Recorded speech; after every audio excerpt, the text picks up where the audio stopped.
buenas noches, bienvenidas, bienvenidos. Esto es Gente de Opiniones y tal como lo hemos anunciado, tenemos una visita especial. Recuerden que este mes estamos con los diálogos de invierno de la Secretaría de Arte y Cultura del FMLN y hemos tenido invitados e invitadas de lujo.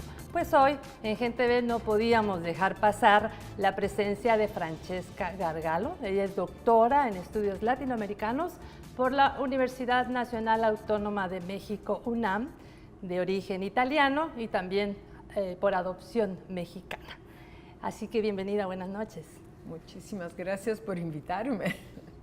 Bueno, vamos a conversar con ella, pero antes de empezar la conversación, queremos presentarle una breve semblanza de quién es Francesca Gargalo. Francesca Gargalo Celentani es una destacada investigadora, escritora y novelista nacida en Italia en 1956 y radicada en México desde 1979. Estudió filosofía en la Universidad de La Sapienza en Roma y obtuvo el doctorado en estudios latinoamericanos de la Facultad de Filosofía y Letras de la Universidad Nacional Autónoma de México. Francesca se destaca por su espíritu feminista y bajo esa perspectiva ha escrito varios estudios, novelas, cuentos y demás expresiones literarias, en las que plantea acciones para la buena vida de las mujeres en todo el mundo. Entre sus libros de investigación destacan Garífuna Garinagu Caribe, Ideas feministas latinoamericanas, entre otras. Entre 1985 y 1987 realizó un doctorado en estudios latinoamericanos sobre las transformaciones de la conducta femenina bajo el impacto del conflicto socio-militar en El Salvador, con el cual recibió la mención honorífica. Entre los reconocimientos recibidos está la mención honorífica al Premio Libertador al Pensamiento Crítico, que otorga la República Bolivariana de Venezuela, Premio a la Literatura Escrita por una Feminista, otorgada por Bellas Artes, y el primer lugar en el área de conocimiento histórico en los Premios al Pensamiento Caribeño, Cancún, Quintana Roo, por Garífuna Garinagu Caribe. Bueno, ya pudieron ver brevemente esta mujeraza que tenemos hoy en los estudios, para lo cual me da muchísimo gusto que ustedes nos hayan estado preguntando y estén en sintonía de Gente B. Francesca, has venido a los diálogos culturales de invierno. El primer panel fue precisamente opinión pública, hegemonía y construcción de estereotipos. Quisiera que nos hablaras un poco de qué se entiende, qué estamos entendiendo cuando hablamos de opinión pública, de hegemonía, construcción de estereotipos, a partir de cómo lo hacen los medios de comunicación. Exactamente.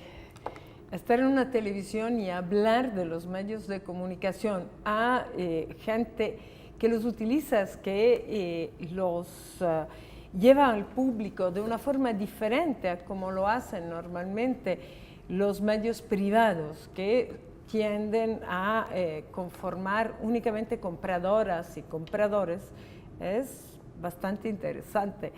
Y encontrarse en un diálogo de invierno con un maestro, podríamos decir, de la alternativa en la comunicación, como lo es Ignacio Ramonet, también ha sido una buena sorpresa.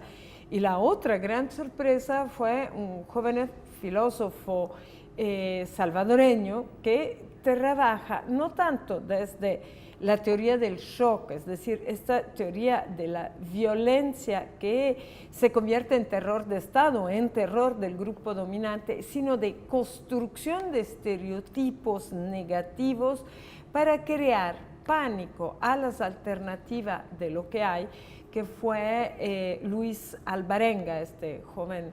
Bueno, en eso, de eso hablamos, pues, hablamos de cómo los medios pueden servir tanto para deshacer estereotipos castrantes como para, en cambio, imponerlos y fortalecerlos.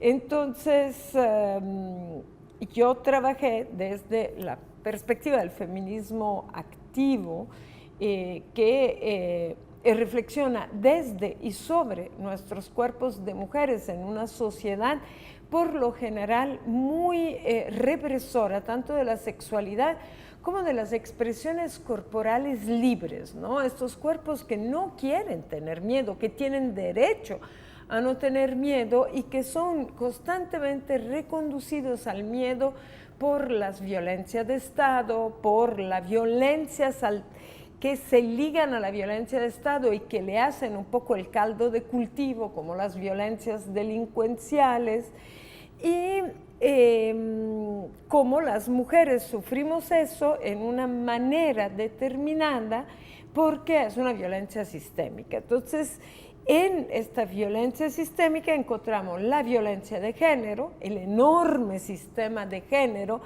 que es una relación social que implica roles, papeles, valores diferenciados para los hombres, el género masculino, y para las mujeres, el género femenino, y que por lo general excluye la existencia de personas que no se han dejado reducir al lugar del género masculino, es decir, este lugar de una fuerza y de unos privilegios que se pagan a través de la pérdida de la afectividad, de la reducción a ser un objeto económico y todo eso, y el lugar de construcción del género femenino que también nos conduce a lugares ahí.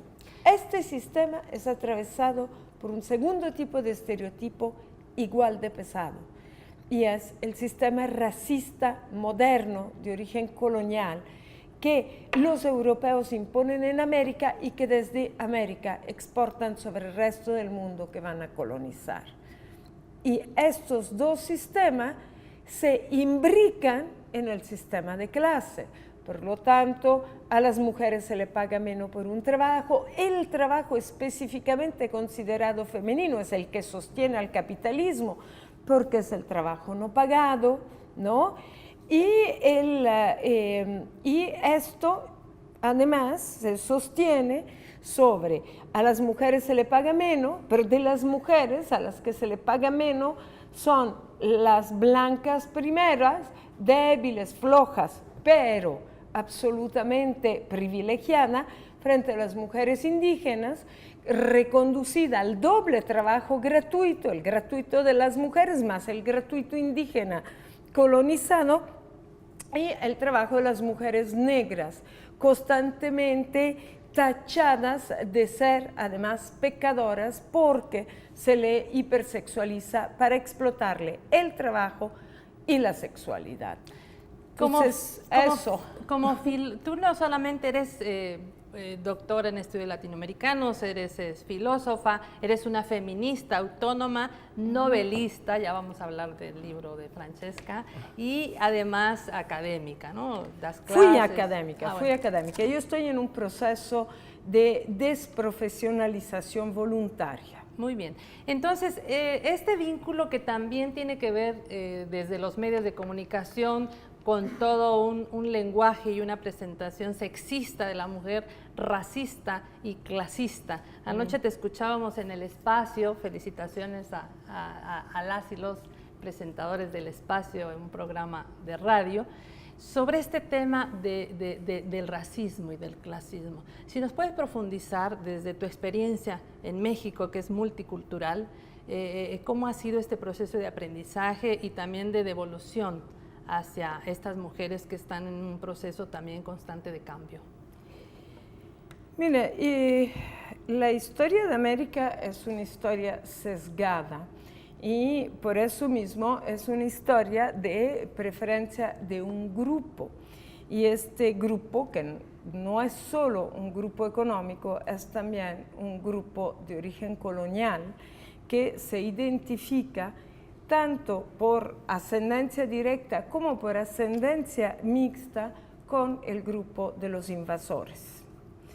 Este racismo es fruto de una estratificación social ligada fundamentalmente a la sumisión de las mujeres de los pueblos derrotados. Las mujeres son el 50% de cualquier pueblo, por lo tanto, la identificación de la derrota con la pérdida absoluta de libertad de movimiento, de libertad de decisión, de libertad de autogobierno, de los pueblos pasa también por la botinización colonial de las mujeres del pueblo derrotado.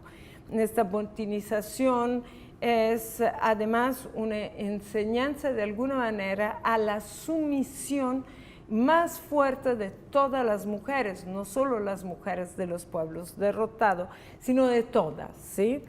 Y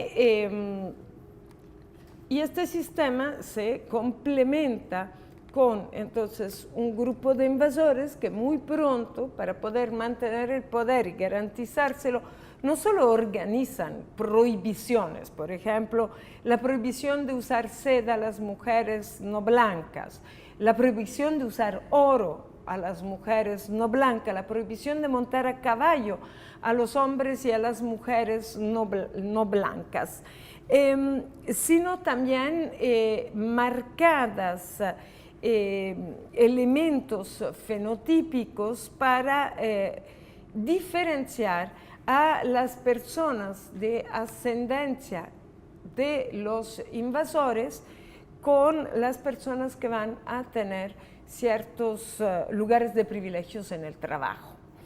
Pero en 1517, segunda terrible fecha de inicio de la modernidad, también es cierto que empieza el principal de los movimientos comerciales capitalistas de los inicios de la modernidad.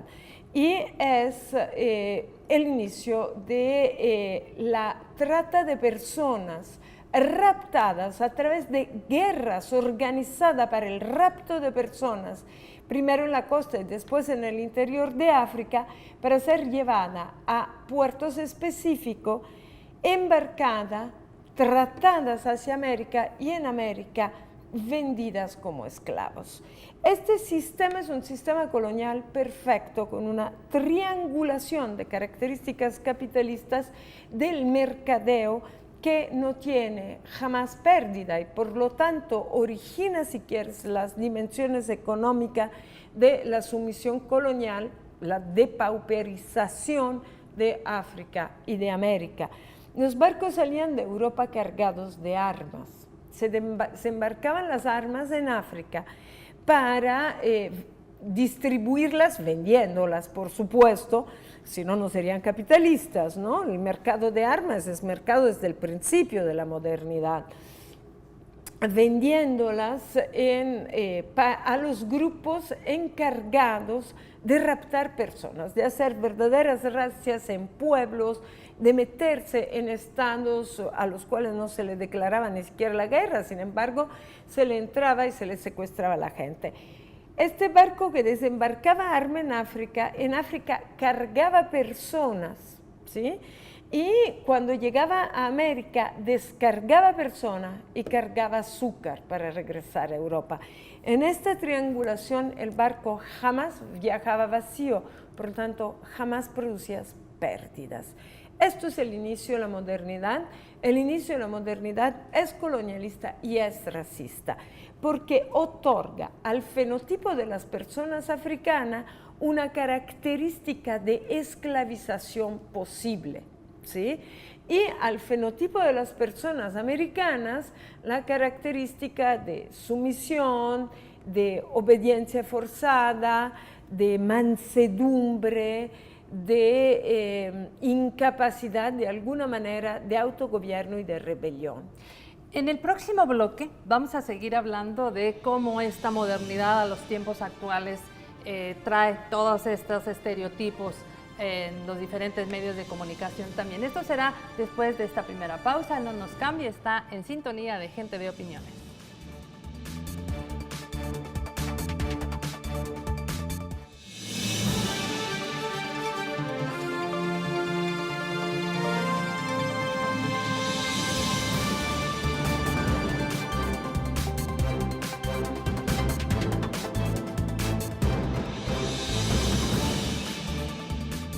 Acompaña en estudios Francesca Gargalo, feminista autónoma, filósofa, novelista y ahora menos académica, pero siempre académica. Francesca, hablamos de entonces cómo estos medios de comunicación traen, después de este antecedente que nos vienes dando, de esta historia de racismo, de clasismo, de sexismo, cómo estos medios reproducen estas ideas dominantes, estas ideas hegemónicas. Sí, háblanos un poco de ese tema. Es que las ideas hegemónicas, sobre todo las ideas que comportan ciertos valores, y los valores son de dos tipos, básicamente, valores morales y valores estéticos. Entonces, estas ideas que imponen valores morales, que son muy rígidos y que nos determinan cómo son las personas, y valores estéticos que dicen, por ejemplo, que cierta debilidad en las mujeres es bella, ¿no? O que las mujeres con determinadas características son muy sexuadas, o que las otras son feas y malas, ¿no? En todas estas construcciones encontramos que si no se hace nada para destejerlas, se reproducen. Y se reproducen volviéndose cada vez más rígidas, ¿no? Piensa como en los años 50, por ejemplo, se pasa una imagen de mujer delgada como elemento de belleza en el cine. Cine que hoy es mucho más de arte y mucho menos un mensaje de comunicación masiva, porque bueno, pues se le ve en otras condiciones que la pantalla del internet o la pantalla de la televisión o la escucha de radio, que además se escucha en ciertos lugares de donde no te puedes escapar, el bus, el auto, ¿no? La cocina, cuando estás cocinando en la mañana y te aburres mucho, escuchas radio, porque, bueno, en estos espacios, si no transformas la imagen mental de las personas, lo que se impone es el estereotipo. Y la mujer que empieza a ser delgada en los años 50, hoy en día es una hiperflaca que además debe de serlo de una determinada manera. Hay que ser muy flaca, pero con músculos. Entonces te debes de matar de hambre, pero debes de ir también al gimnasio. Y estas cosas todas confabulan en contra de la libertad de tu imagen, de tu autoimagen, de tu autopercepción, pero también en contra de tu tiempo. Y algo que va en contra de tu tiempo es algo que va en contra de tu libertad de comunicación, tu libertad de pensamiento, tu libertad de expresión y de movimiento, ¿sí? Entonces, ¿cuál es el papel de los medios en todo esto? Empezar a retratar la realidad tal cual es y reconocer las ideas de la gente, y en particular las ideas y el poder de las mujeres, este poder invisibilizado, porque es un poder hacer, es un poder comunicarse, es un poder también, si quieres, subalterno al poder de mando o de dirección, pero que entra en el juego de los poderes, el poder de las mujeres, hay que visibilizarlo y revalorarlo, es decir, darle una valoración estética y moral diferente. Las mujeres, cuando en una fiesta preparan la comida, sí, probablemente se les puede ver como víctimas de los hombres que les imponen preparar la comida por esa banda de machos que viene bailando, ¿sí? Pero ellas tienen un poder. Si no te quieren dar de comer, no te lo dan. Si le caes mal, te fregaste. Entonces, hay que ver de alguna manera también cómo valoramos estas diferencias, no en sentido jerárquico, de primero o segundo, sino en los sentidos de la redistribución de los roles y de las importancias en el mundo. Creo que junto con esto hay que revalorar imágenes mentales de belleza que no son racistas, es decir, donde no repetimos el juego colonial de la mujer blanca débil, la mujer indígena sometida, la mujer negra hipersexualizada, donde, por ejemplo, podemos empezar a mostrar a las intelectuales de los pueblos indígenas y hacerle eco a las ideas poderosas que están hoy presentando en el mundo de la intelectualidad americana. Ver a las creadoras, a las escritoras negras, a ver la capacidad de trabajo de las mujeres blancas y de las mujeres mestizas. Entonces yo creo que ver esto es muy importante porque permite también no reforzar el estereotipo, permitiendo un cambio de imagen mental sobre la gente de verdad, no sobre el modelo impuesto. Que además tiene que ver con todo esto que también el profesor Sánchez Serén en el nuevo gobierno ha dicho, ¿no? El buen vivir. Claro. Estas mujeres sabias de las zonas rurales que saben cómo crecen las plantas, las frutas, las verduras, que tienen unos saberes en armonía con la naturaleza y que tiene también que ver con toda esta creación pues artesanal, orfebre, o sea, mujeres que tienen muchísimos saberes y que no siempre son valoradas. Aquí vino a Ciudad Mujer, por cierto, una cocinera, no recuerdo ahora el nombre, indígena, que se ha ganado no sé cuántos premios en Europa y ha venido a dar cursos a Ciudad Mujer sobre la alta cocina mexicana, en este caso. Pero hablando de esta historia común de los países de América Latina, en donde pues el sistema define desigualdades entre hombres y mujeres muy, muy marcadas, que construye estereotipos, en esta economía capitalista profundamente patriarcal, cómo las mujeres desde tu convivencia, desde tu activismo, has podido ver que combaten este sistema patriarcal. Bueno, no lo combatimos, porque combatir, pelear, retar, es una horrenda terminología militar que es bien patriarcal. Entonces, es de guerra. Y las feministas somos pacifistas. Somos pacifistas en el sentido más pleno de la palabra, somos activistas de un modo de vivir que implica podernos liberar de la violencia necesaria y obligatoria. Sería cómo respondemos. Cómo respondemos, cómo creamos, cómo inventamos, cómo proponemos lecturas diferentes de la realidad, que no son fáciles porque esta realidad tiende realmente a hegemonizarlo todo y a reducirnos a sujetos de una política individual que es también una política del rechazo a la persona con la cual en realidad debo de construir el cambio, porque nadie cambia algo sola. Sí.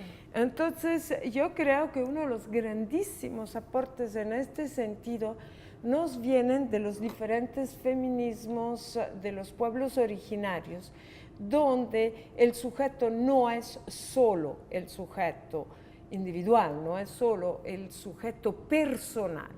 El sujeto personal no desaparece, pero adquiere un sentido social y político, que son las dos formas del espacio público, lo social y lo político, en cuanto sujetos colectivos. Construyen un nosotras que incluye yo, pero que no es solo la suma de yoes, ¿sí? Y creo que eso es el grandísimo aprendizaje que debemos asumir, pienso, bueno, además de grandes teóricas feministas como Emma Chirich, que es Cachiquel, como Lorena Cabnal, que es Xinca, pero como muchas otras, como Judith Bautista, que es zapoteca, como las compañeras NASA, por ejemplo, Adalina Pancho, que es una compañera NASA, que plantean el significado de la colectividad en cuanto a subjetividad política, donde los individuos no desaparecen, pero en colectivo crean el cambio necesario para cada una. Por supuesto que el cuerpo violado es un cuerpo personal, y militares y paramilitares violan. Entonces hay que parar en colectivo la militarización de América, ¿sí? Y este trabajo es muy importante porque sola ninguna de nosotras puede parar la militarización, pero cuando decimos nunca más, decimos nunca más una de nosotras. Y el nosotras es lo que le da fuerza a ese nunca más. En todo este trabajo de consulta, de intercambio, de investigación, de conocer diálogo. Y hablar y de diálogo con estas mujeres, ¿tienes alguna experiencia de lucha, de acciones de resistencia, para no hablar en lenguaje militar, acciones de resistencia de las mujeres que nos quieras compartir? Bueno, yo estuve presente en una reunión de la CONAMURI, que es la Coordinadora Nacional de Mujeres Rurales e Indígenas de Paraguay, unos 8 o 9 meses antes del golpe de Estado, y mientras estábamos en una reunión donde las mujeres estaban haciendo no solo, bueno, terminando una cosecha, sino también una redistribución de las semillas locales, contra Monsanto, por supuesto, pero de semillas locales, para sembrar las parcelas distribuidas al interior de grandes tierras de terratenientes que rentan su tierra a la Monsanto para la soya transgénica. Y estábamos en una de estas parcelas de resistencia haciendo un trabajo de tequio, un trabajo colectivo, y las mujeres estaban hablando de sus experiencias, entonces de cómo habían resistido el hecho de que las avionetas que fumigan pasan sobre sus ranchos de resistencia, y aunque se deben desviar, porque no pueden pasar sobre sus casas, terminan fumigando para evitar desviarse y gastar más diésel. Terminan fumigando su casa, sus niños, sus animales, su campo, que ellas han cuidado para que no sean contaminados por los agroquímicos. Y mientras estábamos hablando de esto, todas traían sus experiencias, y en ese momento pasó una avioneta y nos fumigó a todas.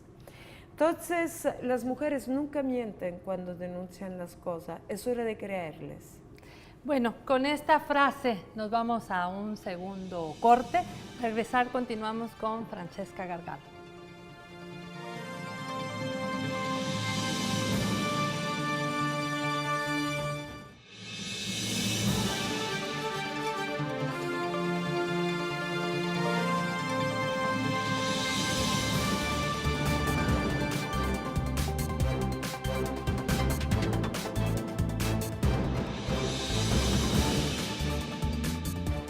Estamos hablando sobre temas que nos interesan a las mujeres, pero sobre todo a los hombres, porque las mujeres no mienten, siempre hay que creerles. Así nos ha dicho hace un momento Francesca Gargalo. Y queremos hablar un poco de estos lineamientos que sostienen el pensamiento feminista, que se ha gestado desde la historia de nuestros pueblos. ¿Los difunden los medios? ¿Crees que hay algún momento en que haya espacios para contar nuestras historias, las historias de estas respuestas de activismo y resistencia de las mujeres? Bueno, es una buena pregunta. Yo creo que cuando el feminismo fue algo al cual no se le creía mucho, era atractivo, parecía muy novedoso y no daba mucho miedo, pero parecía muy moderno. El feminismo tuvo una cierta visibilidad, además era un movimiento de masa, también hay que reconocer eso. En los años 70, sobre todo en sus principios, finales los 60, hasta todos los 70, eran marchas de mujeres vestidas de rosa, que se tomaban ciudades, eran grandes escritoras que acompañaban a las mujeres por el derecho al aborto en Francia, eran marchas encabezadas por Marguerite Duras, ¿no? Pues eran cosas de ese tipo. Hoy no, Te voy a dar un dato que quizás te impresiona. Cuando yo llegué a México en 1980, prácticamente todos los periódicos tenían un suplemento feminista o un suplemento de mujeres con escritoras feministas que tenían los artículos centrales de opinión. La triple jornada, entre otras. La doble jornada primero, triple jornada después, dependiendo de quién la dirigió, pero lo tenían todo, todos tenían algo, hasta periódicos abiertamente tradicionales, como, qué sé yo, cualquiera. Hoy hay un periódico que tiene un suplemento feminista, Las Caracolas en Oaxaca, párale de contar. ¿Por qué? ¿Por qué? Porque ahora sí damos miedo, porque ahora sí es clarísimo para todas que podemos cuestionar el significado patriarcal de la familia.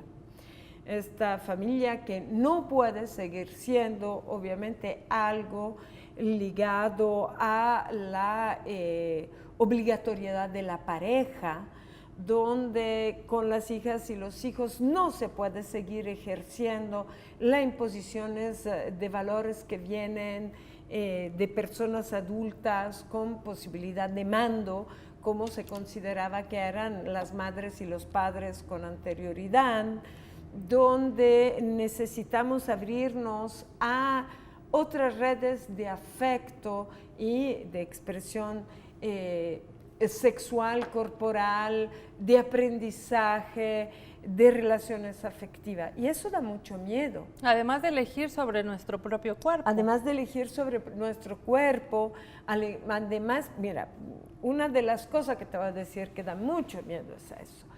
Si las mujeres no podemos decidir si ser madres o no, nunca vamos a ser ciudadanas de primera categoría, porque siempre se va a dudar de nuestra mayoría de edad en aquello que concierne nuestro cuerpo. Siempre vamos a ser persona tutelada, como si siempre fuéramos menores de edad, ¿no? Entonces, hasta cierta edad no te permiten, pues, esterilizarte. Bueno, yo no quiero ser madre nunca en mi vida. Y entonces, bueno, puede chocarnos o no, pero si la persona tiene más de 18 años, es su decisión soberana. Yo no puedo tener hijos hoy, aunque me haya quedado embarazada, porque me arruina mi plan de vida. Y mi vida es un plan de vida, es una perspectiva futuro, es lo que quiero hacer hoy. Mi vida no es solo gestar y parir, es estudiar, es ser una buena investigadora química, es programarme para un trabajo, para un viaje, para cualquier cosa.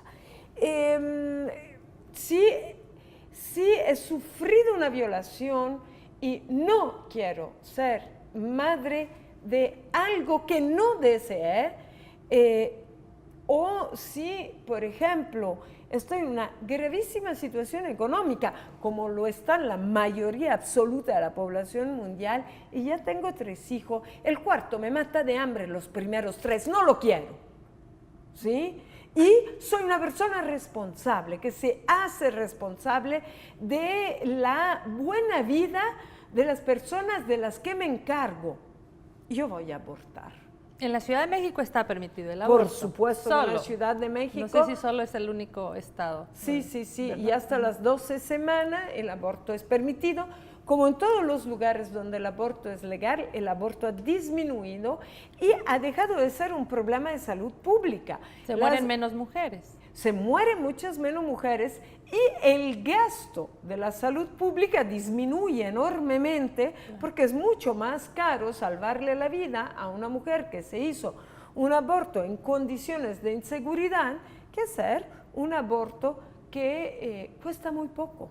Seguramente conociste el caso de Beatriz que tenía una enfermedad y que si seguía gestando su bebé, su producto podía morir. Aquí fue ¿Supiste? Sí. Bueno, fue muy cuestionado y ahora las mujeres están planteando, además, algunas legisladoras... Su producto era...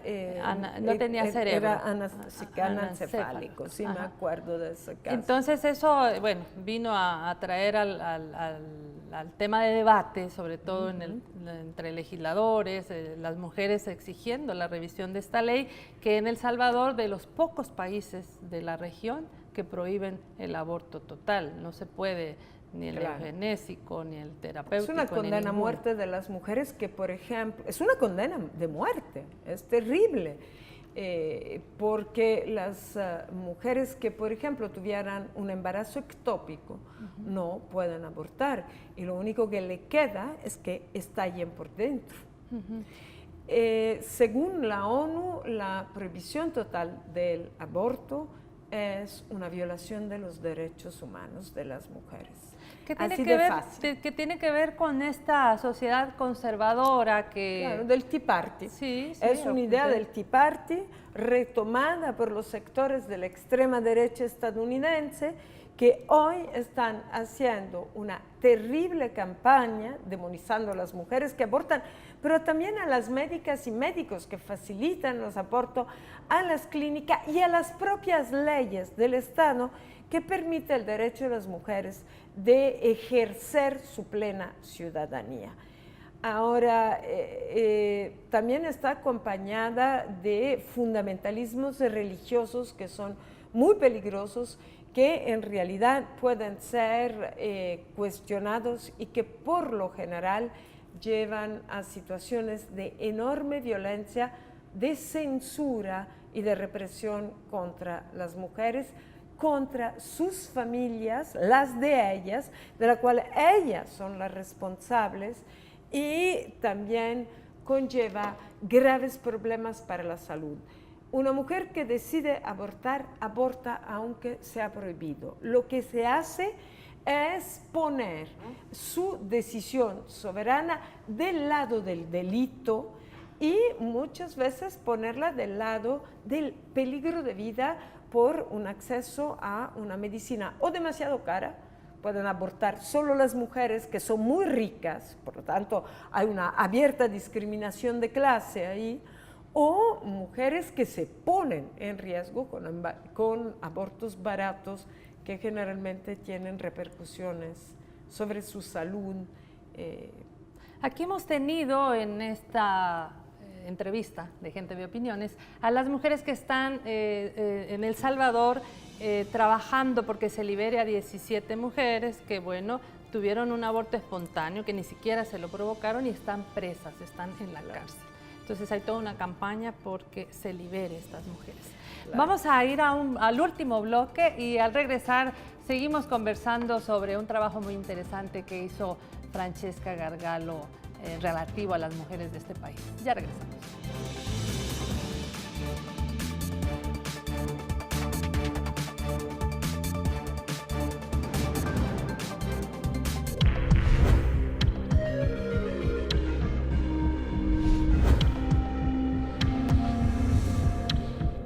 Gente Ve, el canal que te ve.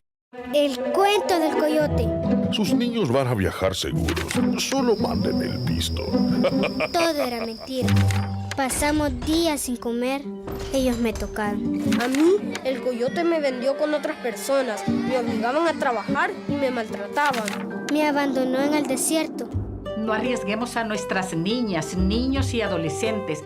Protegerles es nuestra responsabilidad. Gobierno de El Salvador. Unámonos para crecer. Mientras el gobierno no se decida a dar educación gratuita, aquí hay una posibilidad real y tangible de ser dueños de nuestra propia educación. No te pierdas el próximo capítulo de El Reemplazante. Hoy día ustedes nos están premiando porque nosotros hemos avanzado harto y porque aprendimos que siempre se puede mejorar. ¿Estamos contentos por eso? Este viernes por NTV.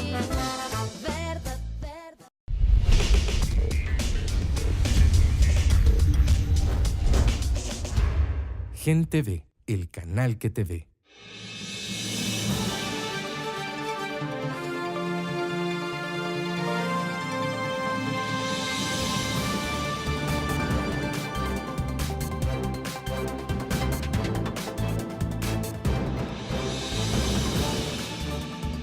Conversamos con Francesca Gargalo, temas sobre mujeres, feminismo, sociedades, hegemonías, clases dominantes y racistas. Francesca, ¿conoces este caso de las 17 mujeres que están en la cárcel sin que se hayan provocado ningún aborto y que han sido denunciadas? Han sido denunciadas por las médicas, los médicos, las enfermeras. Por lo tanto, hay que responsabilizar a esas personas de la pérdida de libertad de mujeres que estaban sufriendo un caso médico gravísimo, que además tiene también repercusiones psicológicas. Este personal médico es violador de los derechos humanos de esas mujeres. Y debido a la denuncia, obviamente el sistema judicial necesita investigar, pero estas mujeres deben ser resarcidas. Sí, porque ya son además muchas que tienen varios años en la cárcel y que no han podido... el problema es, ¿por qué una médica, por qué un médico denuncia a una mujer? ¿Qué odio misógino cultural hay detrás? Qué horrible pensamiento fundamentalista sobre la preeminencia de la vida de un producto por encima de la vida de una madre, del proyecto de una madre. ¿Y qué sistema de clase hay allá? Porque te puedo asegurar que las 17 mujeres vienen de sectores populares pauperizados. Obviamente, son la gente que menos tiene. Bueno, pues aquí hemos tenido a compañeras feministas que han estado trabajando por la liberación de estas mujeres y que en este momento están trabajando también con las y los legisladores para lograrlo. Pero también queremos hablar con Francesca sobre el tema de su tesis doctoral, a ver si se acuerda, porque lo presentó en los años 88. La tesis se tituló Las transformaciones de la conducta femenina bajo el impacto del conflicto socio-militar en El Salvador. Cuéntenos un poco de este estudio, cuéntanos. Bueno, fue un estudio, yo estaba haciendo un doctorado en estudios latinoamericanos en la UNAM. Creo que eran los años en que las guerras de liberación centroamericanas concentraban el interés de las estudiantes y los estudiantes de latinoamericanos, y como feminista quería ver si era posible que cambios en la vida pública significaran también cambio en la conciencia y cambio en las actitudes personales. En ese entonces todavía nos costaba muchísimo, pero el feminismo es también una teoría que va cambiando con el tiempo, y seguramente a finales de los años 80 todavía nos debatíamos enormemente sobre la diferencia entre las mujeres que están organizadas dentro de partidos, de movimientos mixtos, y las mujeres que en cambio se liberaban de esa organización. Y yo quería ver si la actuación pública en organizaciones mixtas que tenían características además de propias de una confrontación militar podía servir para la liberación de las mujeres como sujetos de su propia vida. ¿Y te encontraste que no, o sí? Yo no creo que la guerra libera, pero creo que la guerra da condiciones diferentes de ubicación que en el momento de la propia reflexión y de la construcción del colectivo pueden llevar a actitudes que sean liberadoras, pero también puede llevar a rigideces o obediencias que no lo son para nada. Lo que sí me pareció muy, muy interesante es darme cuenta de que así como el 50% de cualquier pueblo son mujeres en toda América Central, y es un patrón que se repite hoy, por ejemplo, en el Ejército Zapatista de Liberación Nacional, que existe en diversos movimientos de liberación, el 30% de las personas combatientes también son mujeres, y son mujeres siempre iguales, son mujeres antes de la maternidad o después de la maternidad, o sea, mujeres que todavía no han enfrentado la las tareas de maternazgo, porque son jóvenes, porque lo han dejado para un después, o mujeres que ya salieron de la responsabilidad del maternazgo, de la sobrevida y todo. Y eso es algo que recuerdo, así como recuerdo que ligados al conflicto había organizaciones de mujeres que no eran combatientes, pero que reflexionaban sobre la condición de las mujeres dentro de la sociedad salvadoreña, sea desde sus perspectivos trabajos de género, por ejemplo, el Comadres, ¿no? El Comité de Madres de Desaparecidas y Desaparecidos, eran fundamentalmente madres, algunas hermanas, pero si había un hombre era mucho, ¿sí? Era realmente esta característica de género de la maternidad la que cohesionaba a estas mujeres, haciéndole tener una reflexión política entre ellas a partir de que le habían secuestrado el lugar del maternazgo desde la violencia de Estado. Pero también otras, ¿no? Las mujeres que de repente tenían que asumir la responsabilidad de una familia, sea en el país, sea en el exilio, ¿no? Y entonces enfrentar el trabajo asalariado, los cambios, la organización de la casa, qué lugar le daba entonces la sociedad y qué tipo de relaciones entablaban con las mujeres. Se quedaban en la relación tradicional de cierta enemistad patriarcal entre mujeres o construían una solidaridad entre ellas. Eso para poder hacer este trabajo, entrevistaste mujeres que pertenecían a alguna de las organizaciones político-militares del FMLN, tuviste que viajar a El Salvador, en México, ¿cómo fue? Bueno, un poco de todo. Vine varias veces a El Salvador durante la redacción de la tesis, entrevisté a mujeres de diversos sectores, me recuerdo muy interesante, por ejemplo, las reflexiones de las maestras de un sindicato que se llamaba Andes, en el cual dialogamos muchísimo sobre hechos concretos, porque si el 70% del magisterio es femenino, sus dirigentes eran hombres, ¿no? Entonces estas reflexiones que nos venían, que salían y que se mezclaban constantemente, además, con la situación de conflicto que creaba una cotidianidad. La cotidianidad en el conflicto militar no desaparece, solo que es una cotidianidad otra. Diferente. ¿Has tenido oportunidad de tener algún tipo de reflexión con organismos de mujeres, con personas que en este momento están trabajando el tema de mujeres en El Salvador, o vas a tener algún encuentro? Mañana voy a tener encuentros con mujeres organizadas de aquí de El Salvador. En particular tengo una invitación para hablar con ellas, con las Mélidas, y bueno, voy a escuchar con mucha atención cuáles son las reflexiones que ya tienen sobre sí misma y cuáles son sus propuestas. Sí quisiéramos al final que nos pudieras dar tus valoraciones, tu reflexión con relación a estos diálogos de invierno, diálogos culturales que ha preparado, bueno, ya por tercer año consecutivo la Secretaría de Arte y Cultura del FMLN. ¿Cómo valoras esta iniciativa? ¿Cómo te has sentido ahora que has participado en esto?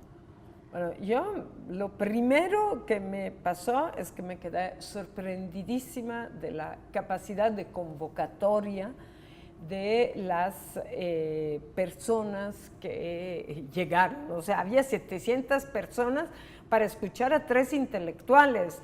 Eso es algo extraordinario en el mundo.